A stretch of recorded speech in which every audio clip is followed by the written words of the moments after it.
Hello students, warm welcome once again to all of you for this particular video of Mizo Study video classes. Now what exactly we are going to discuss over here, you can say sir already mention कर रखा है आपने, और एक चीज बता दूं मैं यहाँ पे लिख देता हूँ पार्ट 2 है, ये एपिसोड नंबर 2 है उसी सीरियल का जिस सीरियल का नाम है वेव्स। सबसे कहना चाहिए सुपरहिट टॉपिक है ये, superhit in the sense if you perform well in this chapter in this particular topic, be sure कि आप मिनिमम 8 मार्क्स तो लेके आ ही रहे हैं। कोई भी एक साल का पेपर आप उठा के मुझे ये बताओ कि इस टॉपिक से क्वेश्चन नहीं आया, चाहे जेई एडवांस हो, चाहे जेई मेंस हो, चाहे नीट हो। ठीक, तो श्योर शॉर्ट टॉपिक है, तो सुपर हिट टॉपिक है ये। चलिए शुरुआत करते हैं विदाउट एनी फॉर्मेलिटी। आप लोगों को बाकी रूल्स एंड रेगुलेशंस पता है इस गेम को खेलने के। ठीक, ये पहला क्वेश्चन इस वीडियो का जो कि क्वेश्चन नंबर 6 है आपके स्क्रीन पर ये रहा। ठीक, यहां पे आप देखो तो गेम का रूल ये कह रहा है कि इन 4 में से कोई एक ऑप्शन सही होगा जिसे आपको लॉक करना है। ठीक और किसी भी पॉइंट पे गलत लॉक हुआ तो गेम क्विट करना पड़ेगा।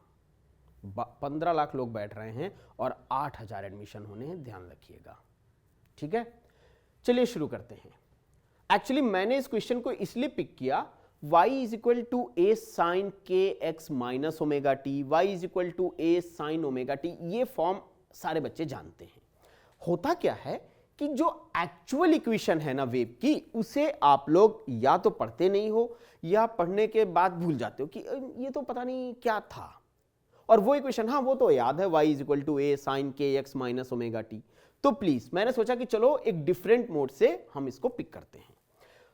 The amplitude of a wave disturbance propagating in positive x axis is given by this equation. अब ये इक्वेशन अपने आप में देखने में ही लग रहा है क्या चीज है ये, पता नहीं क्या, y is equal to 1/1 plus x square, ये क्या वेव की इक्वेशन है? मैंने अपने एक वीडियो में इस पे पूरा टाइम डिवोट किया है। ठीक है, इसलिए क्वेश्चन पिक कर रहा हूं। एट t बराबर 0 and y is equal to 1/1 plus x minus 1 whole square at t is equal to 2 second. तो सबसे पहली चीज जो आपको अच्छी नहीं लग रही होगी वो ना तो ये अच्छा लग रहा होगा ना ये अच्छा लग रहा होगा। ठीक, मैं इसका मेकअप करूंगा और ये बहुत खूबसूरत लगेगा, प्रॉमिस। आइए, where x and y are in meters, the shape of the disturbance does not change during the propagation। यानी कि साइनोसॉइडल है तो साइनोसॉइडल रहना है, सॉ टूथ वेव है तो सॉ टूथ रहनी है, जो भी वेव है वो वैसी ही मेंटेन है। तो वेलोसिटी वेव की क्या होगी? अगर कहीं मैं वो इक्वेशन लिख दूं, तुरंत कंपेयर कर दोगे फटाफट आप। v is equal to omega by k बराबर होता है 2 पाई अपॉन लैम्डा, ओमेगा बराबर होता है 2 पाई एफ, एफ बराबर होता है 1 अपॉन टी, ओमेगा बराबर हो गया 2 पाई अपॉन टी। अब यहां पे सोचिए क्या हो रहा है। ठीक, तो मैं इसके ऊपर प्रॉपर टाइम डिवोट कर रहा हूं, आप लोग प्लीज थोड़ा सा सोचिएगा। y is equal to a upon b, ध्यान दीजिएगा ये एक स्टैंडर्ड फॉर्म है इक्वेशन की, x माइनस वी। ठीक है, नहीं, हम क्यों रखें t स्क्वायर। तो ये वेव की जो इक्वेशन है ये स्टैंडर्ड इक्वेशन है, इसको ध्यान रखिएगा। ठीक, मैं यहां पे लिख देता हूं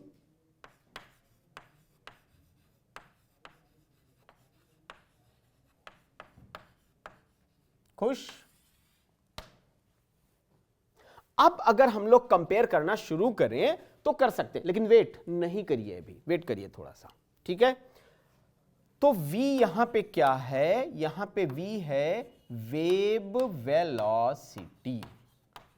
मैं इस क्वेश्चन का सॉल्यूशन आपको नहीं देना चाहता था, मगर मैं ये आपको जरूर एहसास कराना चाह रहा था कि ये वेव फॉर्म ही सबसे इंपॉर्टेंट है, क्योंकि जो हम लोग पढ़ते हैं वो इसी से निकल के आती है। और इसको ऑनेस्टली स्पीकिंग आप में से कितने सारे बच्चे रिकॉल कर पाते हैं, ये सोचने की बात है। ठीक, फिर इक्वेशन क्या गिवन है आपके सामने, ये भी है ये भी है। चलिए कंपेयर कर दीजिए। तो यूजिंग, नहीं, सिंपल सा सेंटेंस लिखते हैं, कंपेयरिंग विद 1। ये जो गिवन इक्वेशंस हमारी जो भी हैं, ये वाली या उसकी कोई भी, उसको हम 1 से कंपेयर कर देते हैं। ठीक, तो जब 1 से कंपेयर करेंगे तो Vt बराबर मुझे मिल गया 1, यहां से V बराबर मिल गया 1/t। t की वैल्यू कितनी गिवन है, टेक द लुक। ओहो, तो इसका मतलब हो गया 0.5 मीटर। कुछ भी मुश्किल नहीं था क्वेश्चन में। ये अगर याद नहीं आया आपको तो भाई पूरा क्वेश्चन एक तरफ, आपके एफर्ट एक तरफ। चलिए आइए सॉल्यूशन देख लेते हैं। मैं फिर से आपको सजेस्ट कर रहा हूं, मत याद रखिए इसको, मत सॉल्व करिए। आप ये जो व्हाइट कलर से मैंने लिखा है ना, जिसके आगे मैंने लिखा है रिमेंबर प्लीज, सिर्फ उतना ही ध्यान रखिए, ठीक है।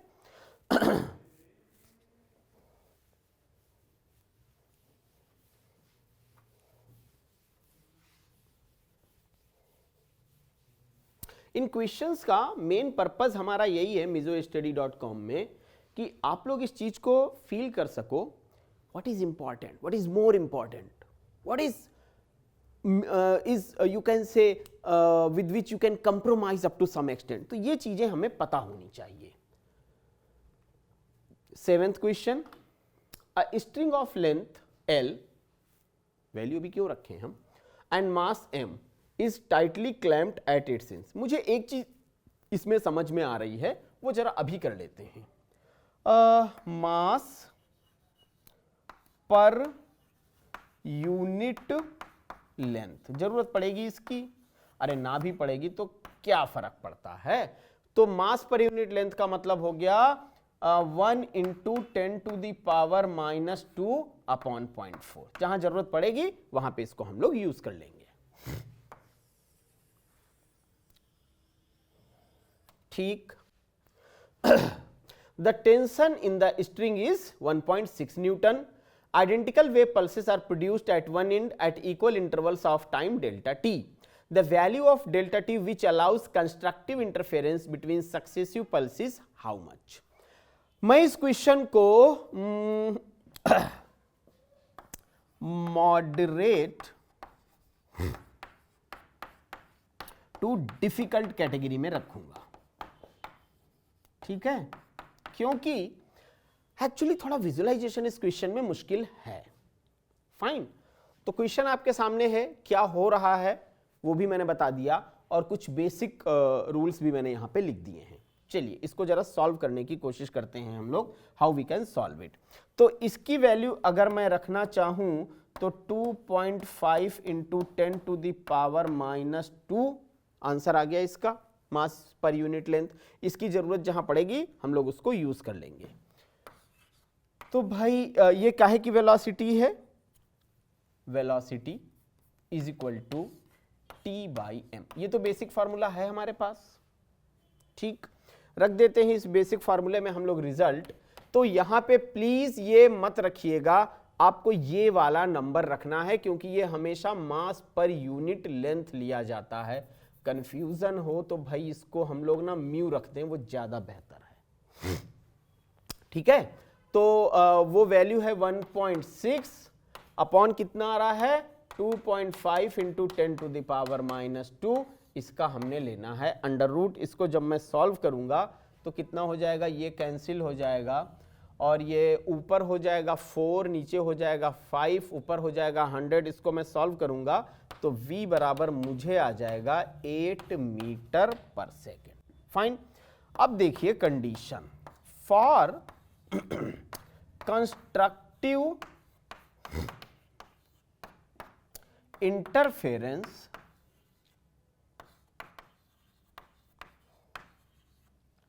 constructive interference delta t min is equal to 2L upon V is equal to 2 × 0.4/8। सारी वैल्यूज गिवन है, मैं कुछ भी नया नहीं कर रहा हूं। तो ये मुझे आएगा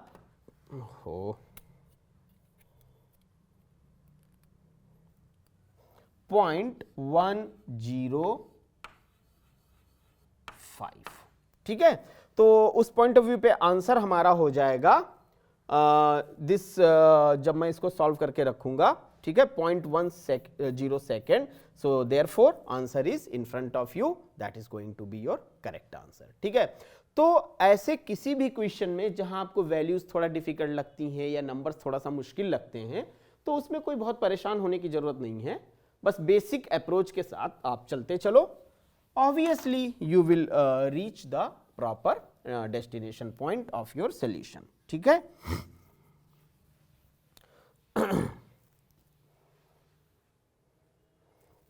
it's quite dirty, but we have to use it because it is very soft duster that definitely cleaning very properly. So here comes question number 8, more than one correct option इसमें होंगे। यहाँ पे मैंने जो इक्वेशन दी है वो आप सभी लोगों को देखने में बड़ी अच्छी लग रही होगी। ठीक है, वेल नोन इक्वेशन। अगर मैं आपसे पूछ लूँ, अरे भाई ये बताओ इसका एम्पलीट्यूड क्या, आप बोलोगे ये भी कोई पूछने की बात है, ये देखिए लिखा हुआ है। ओमेगा की वैल्यू नहीं बताएंगे, सामने दिख रही है। के की वैल्यू, ओहो क्या पूछ रहे हैं, सामने तो दिख रही है।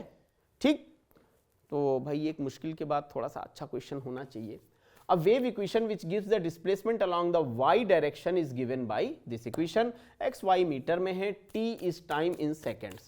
ये वेव किसको रिप्रेजेंट कर रही है? ठीक, चलिए शुरुआत करते हैं मतलब पहले वाले उससे। Travelling with the velocity of 30 metre per second. ठीक है जी, शुरू करते हैं। It is going to be first option, that is saying v is equal to omega by k. Values क्या क्या हैं आप बोलोगे सर साफ साफ तो दिख रही हैं, तो भाई पहला ऑप्शन तो करेक्ट हो गया ना। ठीक, नो प्रॉब्लम। आइए वेवलेंथ, ओके, तो वेवलेंथ कैसे निकाली जाए, ये तो बड़ा मुश्किल हो रहा है, वेवलेंथ निकालना मुश्किल हो रहा है। K x is equal to 2x, 2 pi upon lambda is equal to 2, 2 से 2 कैंसिल हो गया, लैम्डा बराबर पाई आ गया, बी भी करेक्ट है। ठीक, फ्रीक्वेंसी, फ्रीक्वेंसी का मतलब क्या हुआ भाई, omega t is equal to 60t, t से टी हो गया कैंसिल, 2 पाई एफ बराबर आ गया 60, तो भाई एफ बराबर हो गया 30 अपॉन पाई। ठीक, एम्पलीट्यूड, ओहो ये भी पूछने की जरूरत थी, सो ब्यूटीफुल। अब इसी क्वेश्चन को पहले मैंने सोचा था कि इस वेव की उसको मैं रख दूंगा अपना वही y is equal to A upon B plus with in bracket x minus v t whole square. फिर मुझे लगा इतना परेशान करना इनिशियल स्टेजेस में ठीक नहीं है, हम लोग ग्रेजुअली जब कंफर्टेबल हो जाएंगे then we will go for some difficult questions discussions. ठीक है, it comes question number 9। Now इस 9th नंबर के क्वेश्चन में हम लोगों को ना एक चीज थोड़ा ध्यान रखनी पड़ेगी, और वो चीज क्या है, इस क्वेश्चन को मैं कैटेगराइज कर दूंगा मोस्ट डिफिकल्ट। जानते हैं क्यों? होता ये है, ये छोटी छोटी वैल्यूज या आउटकम ऑफ सर्टेन रिजल्ट्स हम लोग ध्यान नहीं रख पाते हैं, और जब ऐसा क्वेश्चन आता है तो इस क्वेश्चन के ऑप्शंस को पढ़ने के बाद हमें बहुत रिग्रेट होता है कि बहुत स्मॉल स्मॉल से कॉन्सेप्ट्स मैंने मिस किए, and because of that reason I was not able to answer this question. ठीक है, तो इस क्वेश्चन को रखने का मेन पर्पज यही है कि जो बहुत सिंपल लगे उसे भी प्लीज इग्नोर मत करिए। बहुत सिंपल है, बहुत अच्छी बात है, कम टाइम लेगा, लेकिन रिवाइज जरूर करें। ठीक है, say for example take the example of colour coding of resistor. कितने ऐसे बच्चे होंगे जिनसे अगर मैं ये पूछूं कि मैं आपको अगर एक क्वेश्चन अभी दे दूं कलर कोडिंग का कि आप फाइंड आउट करो रेसिस्टेंस की वैल्यू कितनी है, टॉलरेंस कितना है, तो आप में से बहुत सारे लोग उस वैल्यू को रिकॉल नहीं कर पाएंगे। तो इसीलिए मैं इस टाइप के क्वेश्चंस भी रखता हूं, ठीक है। अब देखिए speed of sound in gas की बात की गई है, ठीक। Temperature of the gas is made 4 times and pressure 2 times, तो स्पीड पे क्या फर्क पड़ेगा, यानी कि मुझे सबसे पहले ये पता होना चाहिए कि साउंड की स्पीड गैस में किस फॉर्मूले से जो है डिफाइन की जाती है। अगर वो फॉर्मूला मुझे याद नहीं आया, होपलेस, ठीक। तो हम लोग सबसे पहले जरा फॉर्मूले की बात करते हैं। एक फॉर्मूला तो मुझे याद आया, gamma R T by M, ठीक। कैपिटल एम लिख दूं इसको, ठीक है। और दूसरा फॉर्मूला मुझे याद आया, गामा पी बाई रो, कोई भी यूज कर लीजिए। तो अगर मैं इस फॉर्मूले को यूज करूंगा तो अब अगर मैं ध्यान से देखूं तो temperature of a gas is more 4 times and pressure 2 times, तो देखिए यहां से मुझे साफ दिख रहा है स्पीड बिकम्स 2 टाइम्स हो जाएगी, ठीक है। Only pressure is made 4 times without change in temperature, तो अगर ये सिचुएशन है तो फिर मैं कहूंगा अगर केवल प्रेशर में चेंज किया गया, टेम्परेचर में कोई चेंज नहीं किया गया है, तो स्पीड रिमेन्स अनचेंज्ड। सोच लीजिए, only temperature is change to 4 times, speed becomes 2 times, ठीक। तो ये भी क्यू हो गया। Molecular mass of the gas is made 4 times, ठीक, तो स्पीड रिमेन्स हाफ। अब आप में से बहुत सारे लोग सोच रहे होंगे ये फार्मूला डालना है, जी बिल्कुल यही फार्मूला डालना है। सोचिए एक छोटे से रिजल्ट के बेसिस पे मैं कई सारी चीजें कितनी आसानी से सॉल्व कर सकता हूं। So this is the main cause why I mention this question, keeping in mind this perspective, कि जब ऐसे क्वेश्चंस आपको दिखाई देते हैं तो आप नॉर्मली स्किप कर देते हो, अरे ये तो बड़े सिंपल हैं, हम तो कर देंगे इसको। Please don't be casual in your approach, fine. Topic is simple, it's very beautiful aspect, ठीक है। सिंपल है तो मेरे लिए एफर्ट्स कम लगेंगे एंड रिजल्ट या आउटपुट मेरे को अच्छा आएगा, ठीक है। After that let's move for question number 10 obviously. Now this is integer type question, ठीक है। चलिए जरा इसके बारे में सोचते हैं। एक स्टैंडिंग वेव है, y is equal to A sine 220 pi x by 3, standard value से मैच कर लूं, कर सकते हैं ना। चलिए नहीं करते हैं, आपकी मर्जी है। cos 1000 pi t is set up in a touch string where x and y are in meter. The distance between two successive points oscillating with the amplitude a by 2 can be equal to x centimeter. Find the value of x. मैं इसे difficult question की category में रखूंगा, आप खुद सोच सकते हैं क्यों। Visualization of this question is not so simple, ठीक। इसलिए I will also draw a diagram to show you something. Fine. So what exactly the diagram is showing you? ऐसे करके सिंबॉलिकली हम लोग बनाते हैं। ये रिफ्लेक्शन को शो कर रहा है, ध्यान रखिएगा, ठीक। One like this. Oh, my second chalk holder is waiting for me on the ground. That is not good. One aspect, two aspect, three aspects, fourth aspect, 5 centimetre. आप खुद सोच सकते हैं इसको, ये ऐसा क्यों है। ये a by 2 है, ये a है, फिर अगला वाला फिर से a by 2 हो जाएगा, ठीक। चलिए a by 2 पता है कितना है, यहां से यहां तक 2.5 सेंटीमीटर। दिस इज जस्ट बहुत छोटा हो गया, सेंटीमीटर, ठीक है। तो चलिए x बराबर 0 इज अ नोड। डायग्राम से इतना तो समझ में आ गया होगा। ax क्या है जानते हैं, ax is equal to a sine this this this, ठीक।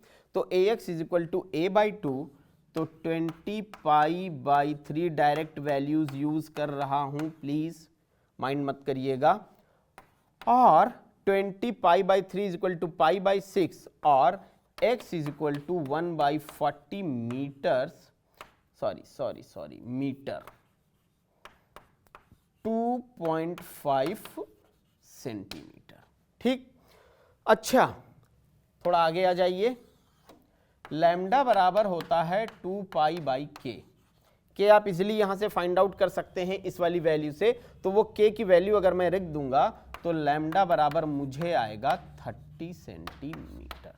ठीक है, और लैम्डा बाई 4 अगर मैं करूं तो 7 पॉइंट कितना हो जाएगा, 7 4 जा 28, 7.5 सेंटीमीटर। ठीक, तो अब इसकी वैल्यूज अगर मैं नोट करना चाहूं तो मैं ये कह सकता हूं कि x की वैल्यू आनी चाहिए 5। सारी चीजें वहां पे हैं।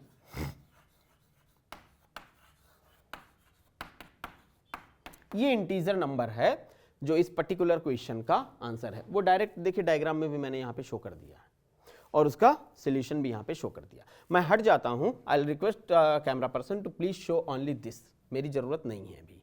ये इंपॉर्टेंट एस्पेक्ट है, ठीक है, क्योंकि क्वेश्चन में सच कुछ ऐसा है नहीं जो विजुअलाइजेशन को आपको क्लियर कर सके। So students, it was you can say simple representation of these 5 questions. Now all in all you have 10 questions, 5 in first episode, 5 in second episode. Next episode is going to be slightly different. को थोड़े से question में थोड़ा सा difficult रखने की कोशिश करूंगा. So till then wait for the next video. Take care of yourself. Have a nice time.